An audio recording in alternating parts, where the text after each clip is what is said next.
nonsense? Is that what we're going to do, Anushka, today? You think it's an art? I really don't know if it is. It's the whole business of making nonsense. And you know what we thought? Because we've known each other for a long time. And we thought we'd let you in to our lives a little bit before we plunge into the readings. Okay? And we were trying to backtrack and remember when it was that we started knowing about each other's work. And how is it that we entered this world of nonsense? Yeah. So I have to start with Michael Heyman. Right? So I met Michael Heyman online. He is a nonsense scholar. There actually is such a thing as a nonsense scholar.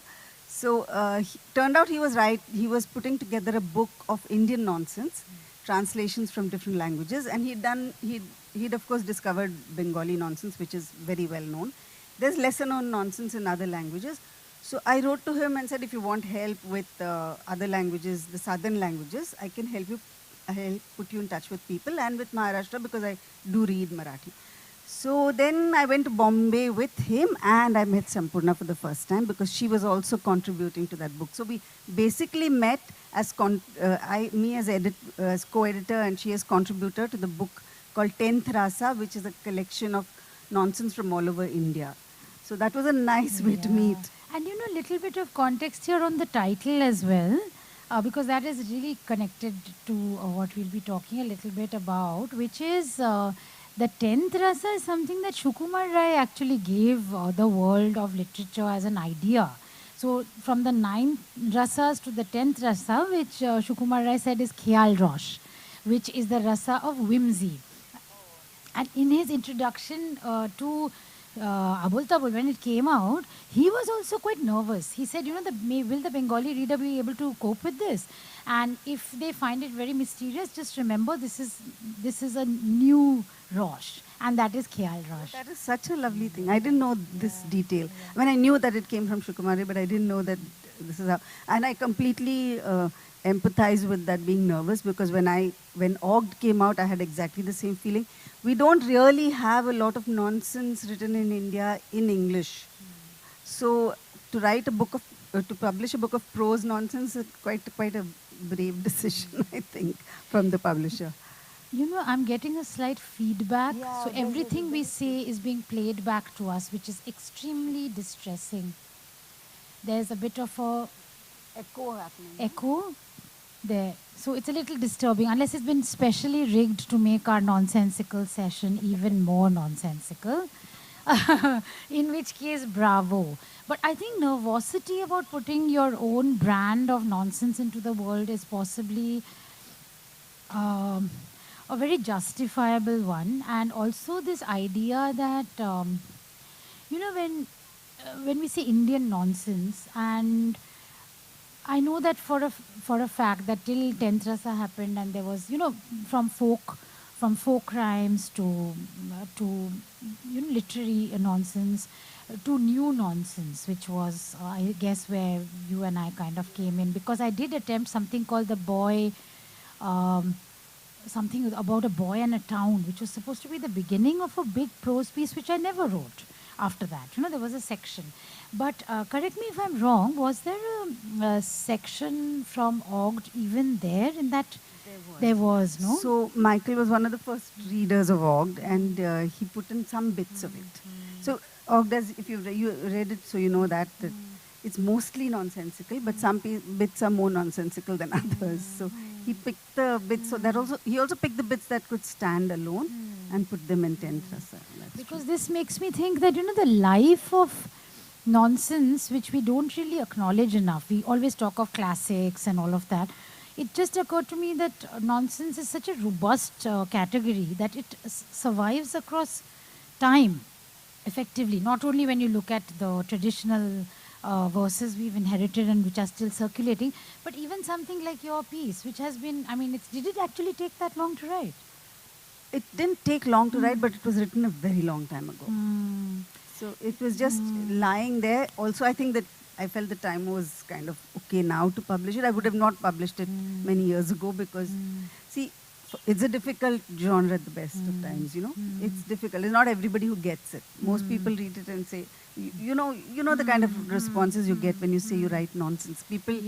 Mostly people think I'm being modest, you know. When I say I write nonsense, they say, no, I'm sure you write well. Don't be so modest, you know. They don't even know what I'm talking about half the time. And even like here, in Kolkata, in Bengali, like when it's one of the favorite kind of fond insults to tell somebody you are a nonsense. So you are a nonsense, and your writing sense, between the two, there is this huge gap where play becomes possible. And I think both of us, we chime so well because we play. Correct. We play with it's language. It's all about play. Yeah. Nonsense is really about play with not just language but also with logic. You know, you're playing with the idea of logic. You're subverting that, and that's the fun of writing nonsense. And I think Bengalis are very lucky in a way because they've had Shukumare basically. So when you say nonsense in Bengal, the moment you mention Shukumare, everybody knows what you're talking about. This happened to us this morning at the hotel. She was saying Shukumare, and the waiter stopped and had a conversation with us because everybody knows him. Whereas anywhere else, when we were doing 10th Rasa, I remember we spoke to an Odisha writer, well-known writer now, name escapes me now. Bibu Padi? No, Jayanto somebody. Anyway, he was a well-known poet in Odisha, and when Michael asked him, is there nonsense in Odisha literature, Odia literature, he was very offended. He said, no, there is no nonsense in Odia literature. It turned out he himself had written nonsense. It's just that the word nonsense has such connotations that he was offended. So, we went through all kinds of really interesting experiences like that when we met people for the 10th Rasa book. And it really opened my eyes to how much nonsense there is in Indian literature. And also Michael Heyman is kind of the sutradhar really in this story, because if he hadn't, I dared to send him my first translations from this book, Shukumar Wordygurdyboom. I didn't know who to send it to. So because I knew that he's a professor of nonsense, I thought this is the man. I sent him 12. And he very sneakily sent it to Shayoni. And Shayoni said, will you translate it for us? Will you translate this for Penguin? And I said yes, never having translated before, and certainly not something as difficult as this. But I just said yes. And am I glad? Yeah. It's like, maybe you should read something now. So what we'll do is, I'll read a tiny bit from Shukumar Rai. Anushka, the excerpt I've chosen is purely in honor of OGD, because I've chosen prose and I've chosen something mathematical, because I know that's an interest of inquiry that law, which most of the Bengalis in the audience will recognize. At a loss for what to do next, I sat down on a large stone under the tree. Just then, someone in a very deep and broken voice called out, 7 twos are? Who was that? I looked around wildly when the same voice said again, why aren't you answering? What's 7 twos? Looking up in the direction of the voice, I saw a jet black raven scribbling on a slate. And I said, 7 twos are 14. Instantly, the raven rocked back and forth, shook his head and said, wrong. Quite wrong. You failed. Anger flared up in me. What do you mean wrong? I said. 7 ones are 7. 7 twos are 14. 7 threes are 21. The raven didn't react. Instead, he chewed on his pencil and thought a bit. Then he said, 7 twos 14 carry 4. What's left is the pencil. I said, when I say it, it's wrong. And when you say it, it's right. What makes it 14 now? The raven said, when you said it, it wasn't yet fully 14. It was 13 rupees, 14 annas and 3 pies. If I hadn't been alert and swooped down and written 14 at just the right moment, it would have become 14 rupees, 1 anna and 9 pies by now. I said, I've never heard anything so foolish. If 7 twos are 14, it's 14 at all times, be it 1 hour ago or 10 days later. The raven looked taken aback. Do you mean to say that in your country time has no value? I said, what do you mean? The raven said, if you stayed here for a few days, you'd understand. In our market right now, time is money. Can't afford to waste even a single second. Why, I spent the last few days begging, borrowing and stealing enough time to make a nice little stash. But after arguing with you, I've already spent half of what I saved. The raven went back to his calculations. Feeling strangely guilty, I went back to sitting quietly where I was. Just then, from a crevice at the foot of the tree, something wriggled out and landed on the ground. It was an old man, just a little over 2 feet tall, with a long grey beard that reached his toes. Sorry, that's not a grey beard, it's a green beard. This is how sense predominates your brain. It's a green beard, a long green beard that reached his toes. In his hand, a hookah without the bowl. On his head, not a single strand of hair. On that shiny bald pate of his, someone had written something in chalk. The old man didn't waste a second. Bustling about and puffing his useless hookah busily, he said, well, are the accounts done yet? The raven looked this way and that and said, almost. The old man said, this is outrageous. 19 days have passed and you're telling me the accounts still haven't been done? The raven sucked his pencil solemnly for a few minutes, then asked, how many days did you say? The old man said, 19. The raven raised his voice and shouted, going, gone, 20. The old man said 21. The raven said 22. The old man said 23. The raven said 23 and a half. They sounded exactly like bidders at an auction. Suddenly the raven stopped in mid-bid, looked at me and said, aren't you bidding? I said, why should I bid? For what? The old man hadn't seen me all this while. Hearing my voice, he suddenly spun himself around and round like a top. Finally stopped, facing me. Putting the hookah to his eye like a telescope, he scrutinized me for a long time. Then he took out a few bits of colored glass from his pocket, kept examining me first through one glass, then another. Finally, whisking out an old measuring tape of the kind tailors use, he began measuring me and calling out, height, 26 inches. Sleeves, 26 inches. Chest, 26 inches. Neck, 26 inches. This was going too far. Protesting violently, I said, impossible. My chest is 26 and so is my neck. Am I pig or what? The old man said, see for yourself. I looked at the tape. All the markings on it had come off. All that could be seen was the number 26. No wonder everything the old man measured came to 26 inches. Without warning, the old man said, how much do you weigh? I said, I don't know. The old man stuck 2 skinny fingers into my ribs and after a bit of poking and pummeling, announced, 2.5 kilos. I said, what? Potla is 2.5 years younger than me and he weighs 20 kilos. The raven immediately interjected and said, you see, our calculations are different. The old man said, go on, write it down. Weight 2.5 kilos, age 37. I said, rubbish, I'm only 8 years, 3 months old. And the fool says 37. The old man thought a bit and said, increasing or decreasing? I said, what do you mean? The old man said, I mean, are you adding years to your age? Are you subtracting them? I said, phooey, how can I subtract years? The old man said, do you mean to say you'll keep adding the years? You've had it if you do. At that rate, at that rate, one day you'll find you've crossed 60, then 70, then 80. At the end, all they'll be left to do is grow old and die. I said, naturally, if you're 80 years old, you'll be old, na? The old man said, what brains? Who's going to wait to reach 80? As soon as we reach 40, we start reversing the clock.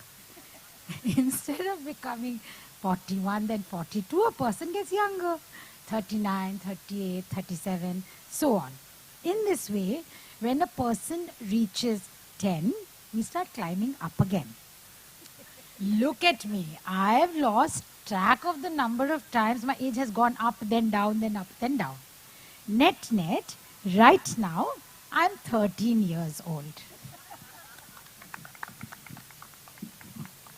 That was so good, and you read it so well also. It was really fun. So, and thank you for reading a mathematical bit. So that brings me nicely to OGD, which was very strongly influenced by mathematics in many ways. Though the bit I'm going to read now is not, is just the beginning of the book mostly, and another bit which is not mathematical. But a lot of the book has a lot of crazy mathematical references in it. But you can read it without that as well. So, first I'll read the title, which is rather long. It's OGD, a mostly random and profoundly nonsensical inquiry into the nature of apocalypse, cartography, education, hairstyling, interdimensional travel, intertemporal travel, mathematics, monarchy, philosophy, physics, poetry, publishing, religion, and toenails. So basically everything. So toenails are very important in this book, as ever and always. The first chapter is called Apocalypse and After. Once upon a time, in the kingdom of OGD, there was a nuclear holocaust. The explosion blasted the kingdom out of shape, and it became a strange-looking thing that had no inside or outside. This was an evolutionary necessity, because the only way not to have a nuclear holocaust inside OGD was by not having an inside of OGD. The geographical transformation of OGD led to many developments. It was, for instance, the origin of the famous saying, all roads lead to OGD. Since any road that led outside OGD also led inside OGD, since it had no inside or outside. There were also, of course, dissidents who by the same logic claimed that all roads lead out of OGD. But Ogdians who listened to both the assertions got extremely confused. If they believed that all roads led to OGD and that all roads led out of OGD, then they had to conclude that all roads led everywhere and all roads led nowhere, which was not possible unless everywhere was the same as nowhere. These were the people who inhabited the insane asylums of OGD. However, what was of OGD was also of not OGD. So xenophobia was eradicated, and because all Ogdians were non-Ogdians and so forth. But when the cartographers came to draw maps of the new post-apocalyptic world, they were shocked. Never in the history of cartography has there been such a thing as an unbounded kingdom, they said.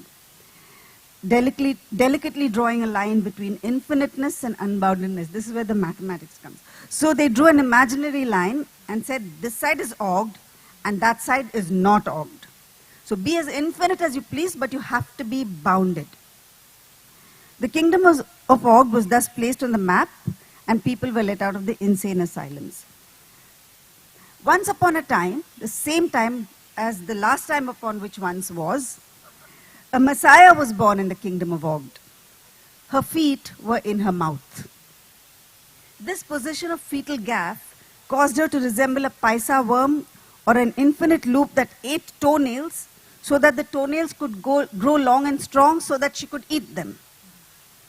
What is this? Her mother asked the doctor, not being able to distinguish between a paisa worm and a newborn Messiah. This is an outcome, the doctor replied. So that's how the Messiah was born, and the rest of it is about how she grew up and became a Messiah in another sense of the word. The bit I'm going to read is about when the Messiah decided to travel, and she comes back from her travels and talks about it on the television of OGD. The Messiah went on an astral tour, and when she returned, she had many things to talk of. She decided that she would speak to the people of OGD on the channel TOO, that's Television of OGD, about her astral experiences. Just to expand their vision, she told her faithful followers. So her followers organized the event, and the speechwriter wrote her a speech. People of OGD, the Messiah said on TOO, I am here to tell you about my interdimensional travels. Among other things, she added. The speechwriter was offended because he had not written that. Travel broadens the mind, the speechwriter had written. So travel broadens the soul, the Messiah said, for she always drew a fine distinction between the mind and the soul. For one is of time and the other is not, she wrote in her book Time and Again. In the 19th dimension, for instance, she continued, I met a tribe called the Bellingtons, who said the earth was not round. Now, it is commonly believed, not only in Og, but also in other kingdoms and dimensions, that the earth is a global kind of lump. But this tribe had submitted a referendum stating that the earth was shaped like a bell. The Bellingtons, the Messiah went on, are a taciturn people, and the only answer they gave to all my questions was, ding dong. The meaning of the statement depended on the pitch and tone of the ding dong. So it was like, ding dong, ding dong, ding dong. So finally, using the local properties of a sphere, said the Messiah, I proved to them that the earth is round. Besides, I told them for good measure, if the earth were a bell, it would toll. That argument convinced them, so they renamed themselves the Bollingtons and revised their vocabulary. Then the only answer that they gave to all my questions was ping pong, since they now believe that earth was shaped like a ping pong ball and not a ding dong bell. Then proceeded the Messiah, there is a kingdom called Ugg, which is so full of mirrors that one cannot take a step without walking through a looking glass. Here she paused because the phrase through a looking glass sounded very familiar.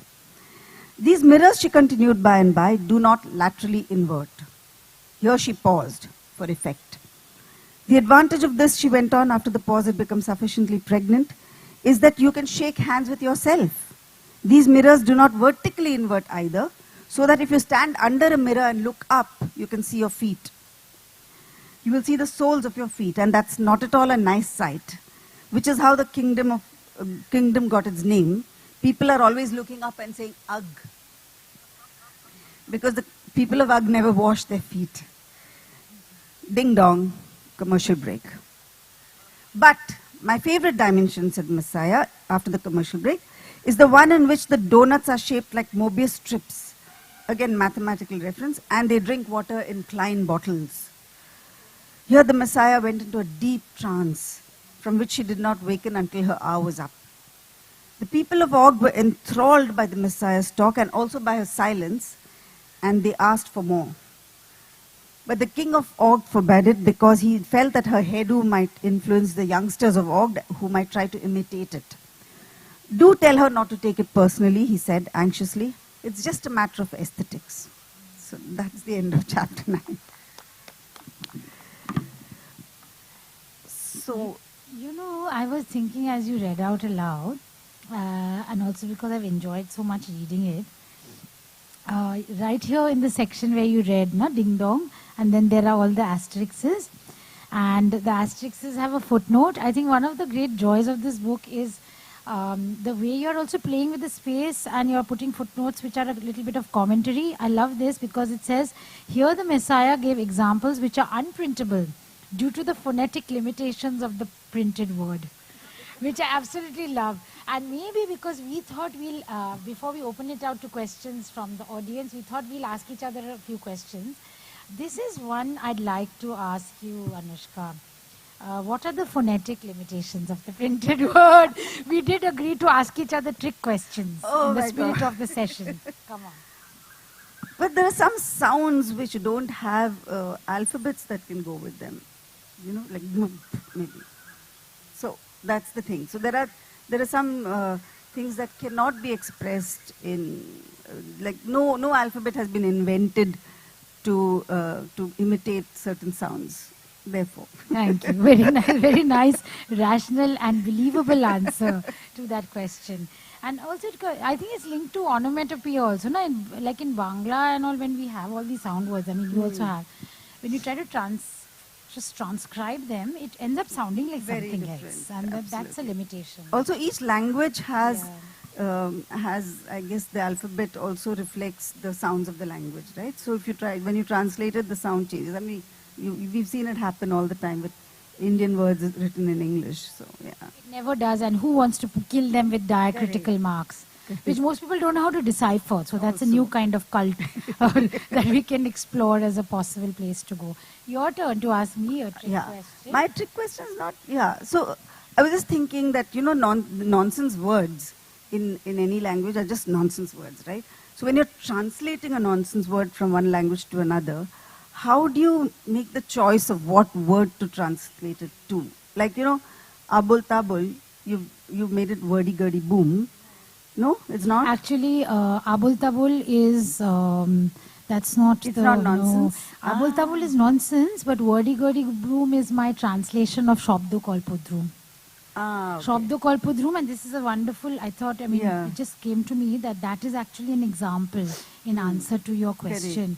So, let me answer it, because, Abol Tabol is shorthand for nonsense in Bengali culture, right? Because of course, not only because of Tagore, but because, not Tagore, because of Rai.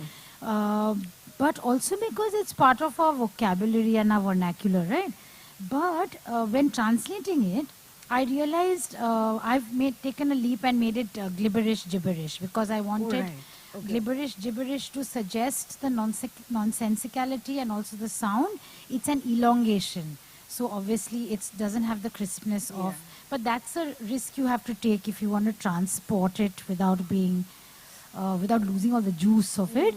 But Wordygurdyboom, I thought I was quite pleased with it, because if you look at Shabdo Kalpodrum and Wordygurdyboom, the sound system, the meaning as well is coming through. The same, so perhaps that's the only one example I could share right now, which is an example where I managed to crack it. And I think sometimes you just have to invent. I've invented madly in of course. The thing is, you have to keep some feeling from the original word, right? Which you've done beautifully with this Wordygurdyboom. I'm sure people will collar me and say, but this is not what it was. But then I can always say, but this is what it now is. And then make a nomic, and I can ascribe it to an Ogdean utterance, And that comes to my second trick question for you. This, I think we should make Ogdean, what would it be? An adjective? Ogdean. And because Ogdean would indicate a certain state of mind. So, what is the Ogdean state of mind that led you into this, creating this universe? Because you've created a universe. I have to say to the adults in the audience that this is also a very sophisticated satire, I felt, which is true of most logically constructed subversive nonsense, is that it also ends up being commentary. So I feel that, but do you want to tell me? And also I couldn't help this association, Ogden, Nash, Ogdean, Anushka. Is there a connection? No. Ogden Nash, no. I think the influence is more Lewis Carroll than Ogden Nash for sure, which I think you can see in the writing. And I can see in that, in what you read from Shukumari also that influence of Lewis Carroll. It's the common influence. Of course, mine is nowhere close to his. I'm not trying to compare, but I'm saying that the influence is the same. And so not that connection was not there in my head. Though now, only after you said it, I realized, it's Ogden. But I think it's very interesting, because also telling you that readers will also take it away somewhere else. Yeah, you don't know where they take it. And what made me create this universe, like I said, it was a time when I was reading a lot of mathematics. And also, see, these things, this was written a long time ago. And it's interesting that the things that I've written about have actually become worse over the years rather than gone away completely. So one would have thought it's dated, but on the other hand, it's become more relevant now than it was when I wrote it, which is horrible. I mean, I wish it wasn't so, but that's the truth. So there's a lot of, it's a critique of... Yeah, it is a critique, but I didn't write it as a critique. No, I'm sure to not. To be honest, I wrote it it was just a rambling, fun thing. But I suspect that's how the best critiques turn out. It's not like you start off with a didactic intent. And I think nonsense is one of those wonderful worlds where that is the last thing. But I think I think it's also quite a powerful tool, because people, they don't take it seriously. And therefore you can get away with a kind of... anarchy. And the truth is that you write anything, sense or nonsense, you have no control over how people read it. Like when Lewis Carroll wrote Hunting of the Snark, people wrote huge political commentaries around it, and attributed all kinds of meanings, which he didn't really mean, but but then, that's it. That's what. When you're writing, maybe somewhere in your head you didn't mean those things. You don't even know. So you have no control over where it goes. And that's part of the fun of writing also, that you let something out and let it have its own life. You have a very critical section on the critic, which I adored. So now it's your turn. Rather, it's my turn to be quizzed. Yeah, you have to be quizzed. So I find that it's easier to write nonsense verse than to write nonsense prose, right? Because when you're writing verse, what happens is that the nonsense comes more easily because you're trying to rhyme, and so sometimes you're able to just create nonsensical ideas and words. It's not something that I'm not saying it's easy, but it's somewhere, I think somewhere because you're focusing on the rhyme, it releases that part of your mind that is tied to sense, because the sensical part of your mind is tied to the rhyme. So it releases the nonsensical part of your mind is what I think. So I find it easier to write verse than prose nonsense. Do you find the same with translations? This is very, very interesting because, I totally get what you mean about the rhyme unlocking the nonsensical part. Because after translating Sukumar Rai, when I wrote Fried Frog, I could literally hear that influence in my mind. So that though it was never intended to be a book of nonsense poetry, though it has sometimes been plugged as such, I think what it offered me is that tremendous release. So it really doesn't matter. So, for example, Litany is a poem where I take the Bangla sweets, and it's a literal translation of what they mean. And it comes across as very, very nonsensical simply by accumulation, by listing, right? But whether it is easier to translate prose than... there's an Ogdean unprintable. Okay. Is it easier to translate poetry? For me is oddly easier than translating prose. This is translating because I think as a poet, the poetry is what I consider my primary art form. So I feel, and though I've translated very different poets, so there's Sukumar Rai, and I've only translated 2 poets ever in my life, Sukumar Rai and Joy Goswami. The 2 are polar opposites. But I think it's that attentiveness that you need to pay to the word and the rhyme and the scheme and the meaning that appeals to me so much as a poet, that I feel, this is a completely nonsensical answer.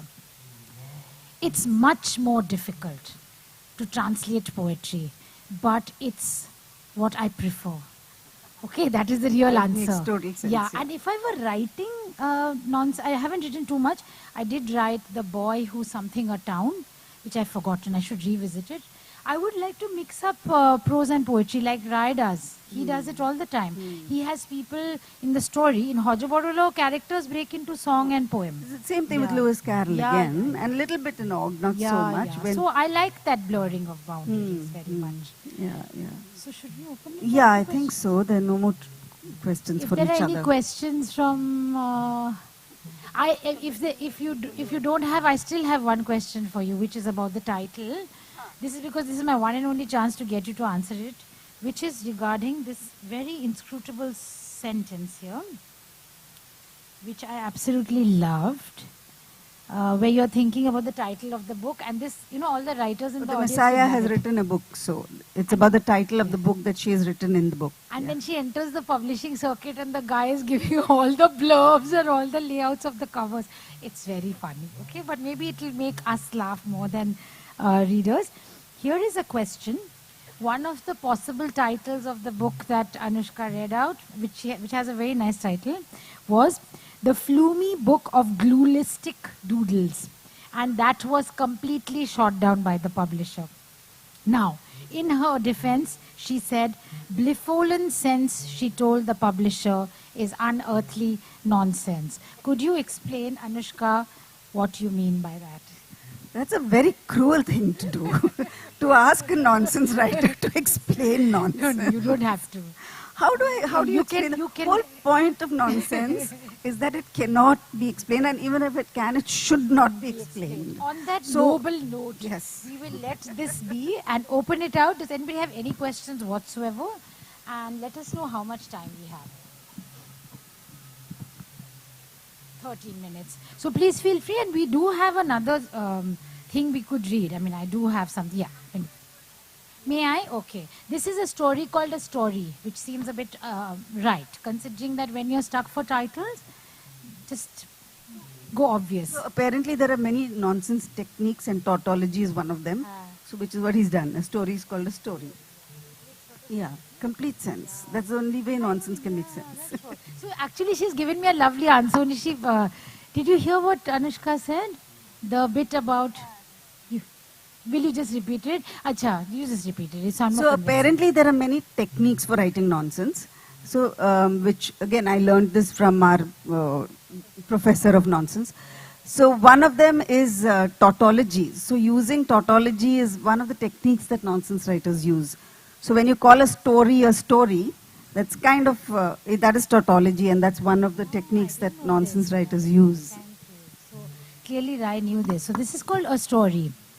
Boro Mama, tell me a story, please. Story? There was an S and a T and an O-R-Y. No, not that kind of story. That's horrid. Tell me a story about a tiger. Okay. You know the place where there's a huge big river next to a huge big jungle? In that jungle, there lived a huge big tiger and a not so huge big jackal. I didn't ask for a jackal. I want a tiger story. Okay, so there was a tiger, no sign of a jackal anywhere. One day, the tiger spotted a beautiful baby deer and leapt on it with a roar. No, I don't like hearing that sort of story. Tell me a nice story. Where will I find a nice story? Okay, listen. There were two men. Okay, this is why I chose this. Anushka is also very politically incorrect. And because I think that book celebrates being politically incorrect, here is this story. Okay, listen. There were two men, Fatty and Skinny. Fatty's name was Galumph, being fat. And Skinny's name was Foo, being thin. Does Galumph mean fat then and Foo thin? No. Because he was fat, he had a fat name, Galumph. And because he was thin, he was Foo. Skinny Foo said, Fat Galumph, why do you look like a fat-bellied clay pot? Fat Galumph said, Skinny Foo, why are your arms and legs like sticks, like stork's legs, like rope left out to dry in the sun? Each felt terribly insulted. Skinny said, fat people are fat heads. Fatty said, skinny people are skin flints. The little boy said, does fat head mean dunderhead? Yes. Then listen. The two picked up a terrible fight. One said, skinny people stink. The other said, fat means foul. As this was leading nowhere, they finally said, let's go to the Pandit. Ask him what's written in the book. Is everything written in the book? Yes, everything. So the two of them went to the Pandit with their quarrel. The Pandit perched his spectacles at the tip of his nose, stuck a pen behind his ear, shook his head, flared his nostrils, and said, wait, don't you get into a state. What vices each has fat and thin. Today I'll reach a reckoning. Saying this, the Pandit rolled over on his side and started snoring. What were poor Skinny Foo and Fat Galumph to do? They waited, an hour went by, 2 hours went by. Finally, the Pandit rubbed his bleary eyes and said, how can I help you? The two of them said, sir, it's the fat and thin matter. The Pandit said, right, and took out an enormous book, grimaced, rocked back and forth, and in a voice like a bull began, it says in the book, the fatty with the fat whoop is a dull-witted nincompoop. At once Skinny Foo burst out laughing, but the Pandit continued, the skinny man's slyness is more than I can second guess. At this, Fat Galumph guffawed till the tears ran down his cheeks. But the Pandit continued. It says in the book, the bigger the bulk, the fatter the nog, the more he looks like a big bullfrog.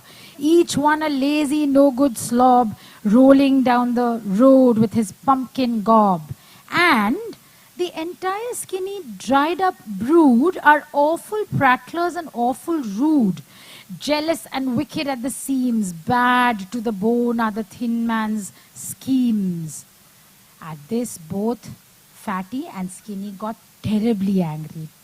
But the Pandit continued, both are monkeys, both an ass, both fat and thin are full of gas.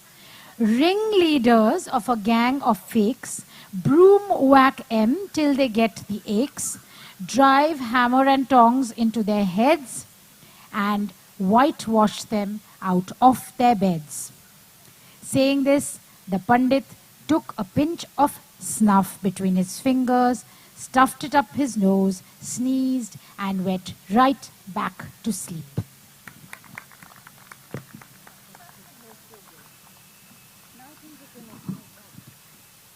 How many minutes do we have left if we're done? If anyone wants to ask, please ask for the mic, and we'll be happy to answer any sensible or non-sensible questions. Hello? Yeah. You have questions?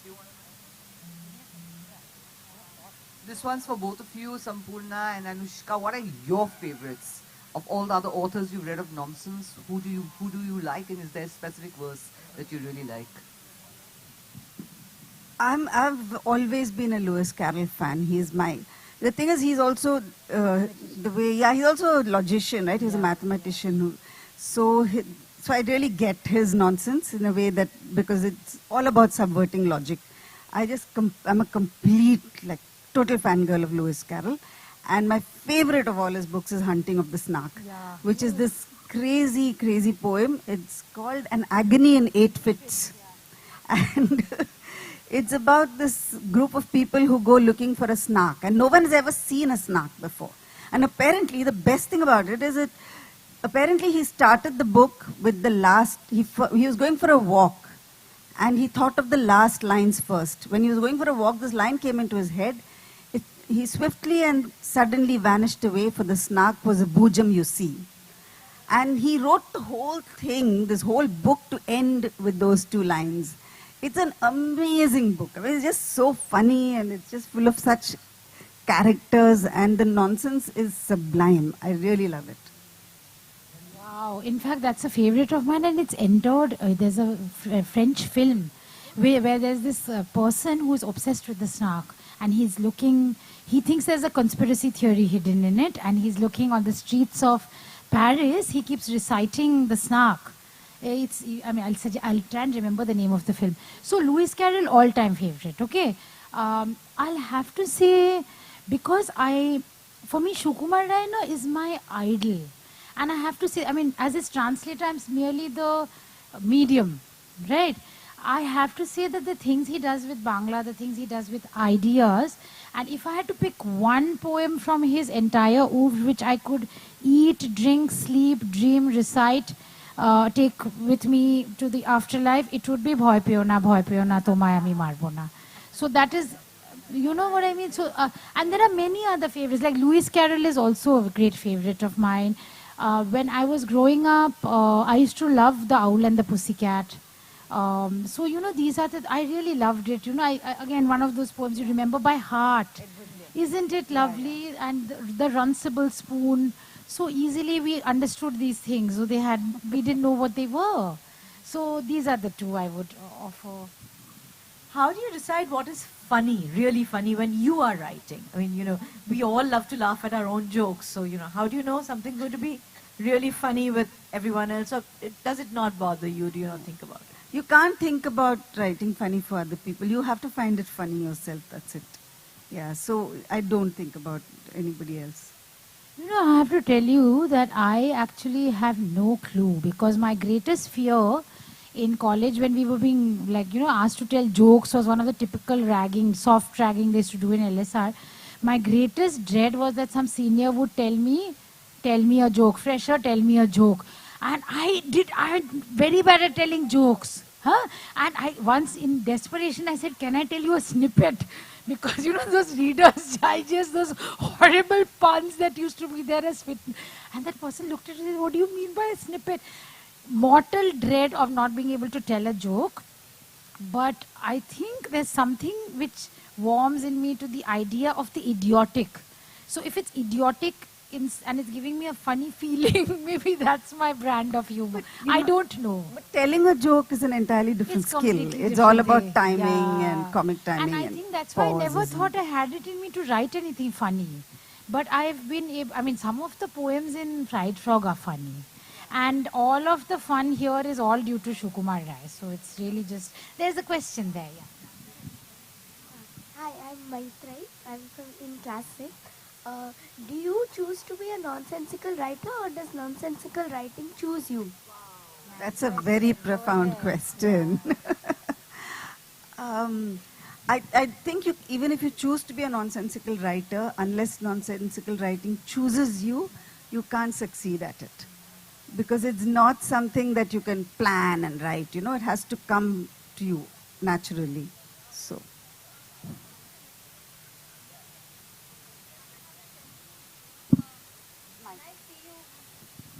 When I see you both talking and discussing, and it's so fun, I really want to imagine you both as children, how you both were as children, so that you can write like this now. Could you please describe your childhood to me? Okay. So listen, I had a bit of a story. Firstly, that's a beautiful thing to say. So thank you. I had a storybook childhood, I'm afraid. I grew up in Darjeeling. I thought I lived inside a storybook, which could have been a disaster, potential disaster. But I was given absolute freedom by my parents, wander. Nobody said, read this, do that, go there, whatever. I was left completely to my own devices. As a result, I developed an appetite for solitude, which is something a writer needs. B, an extremely inventive imagination, which happens when you're wandering here and there. And 3, I think it also gave me that books were like books for my wonderland. They were everything. Though I had the entire mountain sides to play with, books were part of that landscape. It wasn't like something alien to that landscape. I was a very solitary child, and you will find this rather funny. Not a very sociable child either. So I would go to people's houses armed with a book, so that in case I found the adults or even my compatriots, my age, people very boring, I would bury my nose in the book. So it's only later after college that I suddenly started speaking, and I remember one Pisha Moshai telling me, "Are tor golatra to kono din shunini." Mane he was like literally like, "Oh, you speak? You even speak?" He looks at me. So I was a quiet child, dreamy child, slightly floaty child, and then something opened, and I became unstoppable, chattering child. So my childhood was a little different. I grew up with a brother, so I was not lonely or anything. Even I had an elder brother. I was never lonely. Yeah, I was never, yeah, so I was, but the same thing with books. My head was always buried in a book, and that kind of really influences the way you see the world, because you're always kind of, fictionalizing things in a way. Yeah, and to answer the other question about us being like children, I think that's a very essential quality for a children's book writer. I feel unless you can be somehow a child still, you can't really write for kids. Because otherwise you're writing to somebody outside there and you end up being preachy. Unless you can be a kid yourself, you can't write, you can't connect to the child.